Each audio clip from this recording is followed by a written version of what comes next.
Hi friends, welcome to Sandhya's kitchen. So இன்றைக்கி வந்து பார்த்திங்க அப்படின்னா குலோப் ஜாமுன் டேங்க. அதாவது நாளைக்கு வந்து எல்லா கஸ்டமர்ஸ்க்கும் ஆர்டர் பண்ண எல்லா கஸ்டமர்ஸ்க்கும் 1 வீக்காக முடியாதுன்னு சொல்லிட்டு இருந்தோம். நாளைக்கு அப்புறம் போச்சு அப்படின்னா அது ப்ராப்ளம் ஆகிடுன்னு சொல்லிட்டு கண்டிப்பாக நாளைக்கு கொடுத்துட்றோம் அப்படின்னு சொல்லிட்டோம். ஏன் அப்படின்னு கேட்டிங்கன்னா, இந்த குலோப் ஜாமுன் மேக் பண்ணுறது பர்ஃபெக்டான அந்த டேஸ்ட்டு டெக்ஸ்சர் கொண்டு வரது அவ்வளோ கஷ்டமாக இருக்குங்க எங்களுக்கு.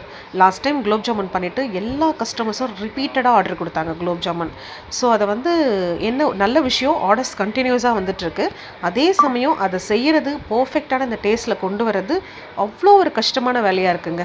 ஸோ அந்த பர்ஃபெக்டான குலோப் ஜாமுன் எப்படி செய்யலான்னு பார்க்கலாம். உங்களுக்கும் அதை நான் வந்து ஷேர் பண்ணுறேன்.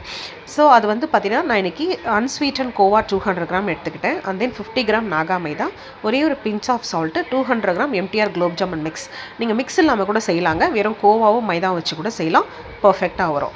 ஸோ அது கூட வந்து கொஞ்சம் ஏலக்காய் பொடியை போட்டு சில்லுன்னு இருக்கிற பாலை ஜஸ்ட் தெளித்து வந்து பார்த்திங்கன்னா நல்லா வந்து பிசைஞ்சிக்கிட்டோம். ஒரு 1/2 hour கிட்ட அதை பிசைஞ்சிருப்போம். அதுக்கப்புறம் நல்லா அந்த ஒரு பால் பிடிக்கிற சைஸில் கன்சிஸ்டன்சி வந்தோடனே அதை வந்து சுற்றி வந்து கீ போட்டுட்டு இது பண்ணி கவர் பண்ணி ஒரு டைட்டாக ஒரு ஏர்டைட் பாக்ஸில் போட்டு ஃப்ரிட்ஜில் வச்சுட்டோம் ஒரு 1/2 hour. அதுக்கப்புறம் அதை வெளியில் எடுத்துகிட்டு ஆயில் வந்து பார்த்திங்கன்னா மிதமான சூட்டில் சிம்மில் தாங்க வச்சுருக்கேன். சிம்மில் தான் நீங்கள் வச்சுருக்கணும், ஏன்னா போட்ட போது லைட்டாக தான் உங்களுக்கு இதாகணும்.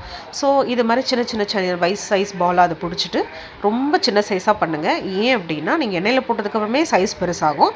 நீங்கள் பார்த்துருப்பீங்க, நாங்கள் எந்த சைஸில் பண்ணியிருக்கோம், திருப்பி எண்ணெயில் போட்டோன்னே எந்த சைஸ் ஆச்சு, அதுக்கப்புறம் வந்து பார்த்திங்கன்னா ஜீராவில் போட்டதுக்கப்புறம் என்ன சைஸ் வந்திருக்கு அப்படின்ட்டு. ஸோ இது மாதிரி 5 பால்ஸை தான் நீங்கள் போடணும். போட்டு விடாமல் வந்து பார்த்திங்கன்னா அது வந்து கிளறிக்கிட்டே இருக்கணும். லைட்டாக 1 செகண்ட் விட்டிங்க அப்படின்னா கூட கம்ப்ளீட்டாக வந்து பார்த்திங்கன்னா கலர் மாறிடும், டேஸ்ட் மாறிடும். ஸோ அதனால் வந்து பார்த்திங்கன்னா இப்படி பண்ணிகிட்டே இருக்கணும். ஃபைனலாக வந்து இந்த கலர் வந்தோடனே இதை வெளியில் எடுத்துருங்க. வெளியில் எடுத்ததுக்கப்புறம் இந்த பக்கம் வந்து ஜீரா ரெடியாக இருக்கணும். ஸோ ஜீரா வந்து நான் நல்லா கொதிக்க வச்சு ஒரு கம்பி பதம் விட்டு ஆஃப் பண்ணிட்டேன். அதுக்கப்புறம் வந்து பார்த்திங்கன்னா அது சூடாகவே இருக்குது, அதாவது கொஞ்சம் மிதமான சூட்டில் இருக்குது. அந்த மிதமான சூட்டில் இருக்கும் போதே வந்து பார்த்திங்கன்னா இந்த குலோப் ஜாமுன் பொரிச்சது எல்லாத்தையும் அப்படியே அதில் போட்டு இன்றைக்கி ஓவர் நைட் வந்து பார்த்திங்கன்னா ஃபுல்லாக நான் அப்படியே விட்டுருவேன். அந்த ஜீராவில் வந்து நான் குங்குமப்பூ and then sugar and then வந்து ஏலக்காய் பொடி, லைட்டாக கொஞ்சம் பிஞ்ச் ஆஃப் சால்ட் இதெல்லாம் போட்டிருக்கேன். ஏன்னா டேஸ்ட்டு சூப்பராக இருக்கும். மார்னிங் வந்து பார்த்திங்கன்னா நம்ம பன்னீர் ரோஸ் இருக்குது இல்லைங்களா, அந்த நாட்டு ரோஸ்ன்னு சொல்லுவாங்க, அதை வந்து அப்படியே ஒரு ரோஸை ஃபுல்லாக பிச்சு போட்டு அப்படி தான் கஸ்டமர்ஸ்க்கு பேக் பண்ணுவோம். இது ஓவர் நைட் இருந்து காலையில் நான் உங்களுக்கு காமிக்கிறேன் எப்படி வந்திருக்குன்னு சொல்லிட்டு. ஸோ நீங்களும் மறக்காமல் இது போல் ட்ரை பண்ணி பாருங்கள். வேறு லெவல் குலோப் ஜாமுன். நெக்ஸ்ட் நீங்கள் வெளியிலலாம் சாப்பிடவே மாட்டீங்க, வீட்டில் மட்டும்தான் குலோப் ஜாமுன் பண்ணணும்னு ஆசைப்படுவீங்க. ஃபைனலாக அதில் கொஞ்சம் கீயை போட்டுட்டு பிளேட் போட்டு கவர் பண்ணியாச்சு.